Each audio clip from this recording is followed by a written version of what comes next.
நான் 12 வயசுல பொதுக்கூட்டம்லாம் ஏறி பேச ஆரம்பிச்சேன். இன்னைக்கு என்னை செய்தி தொடர்பாளராக உருவாக்கி இருக்கிற இயக்கம் திராவிட முன்னேற்ற கழகம்.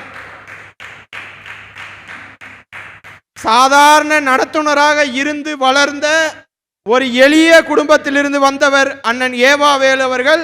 அவர் இன்னைக்கு தமிழ்நாட்டினுடைய பொதுப்பணி மற்றும் நெடுஞ்சாலைத்துறை அமைச்சர். காட்பாடியில ஒரு விவசாய குடும்பத்தில் பிறந்தவர் அண்ணன் துரைமுருகன் அவர்கள் இன்றைக்கு திமுகவினுடைய பொதுச் செயலாளராக அண்ணன் துரைமுருகன் இருக்கிறார். அவர் கலைஞர் குடும்பம் கிடையாது. நிறைய பொய்ய பேசிட்டு வேதாரண்யத்துக்கு போறேன்னு சொல்லிட்டு அண்ணன் போயிட்டாரு. அண்ணன் கூடிய விரைவில் மே 4 மாண்புமிகு எதிர்கட்சி தலைவர் எடப்பாடி பழனிசாமி அவர்கள் நீங்கள் எப்படி வேதாரண்யத்துக்கு போனீங்களோ சிலுவம்பாளையத்திற்கு அனுப்ப மக்கள் தயாராகி விட்டார்கள் என்பதை நான் ஆணித்தரமா தெரிவித்துக் கொள்கிறேன்.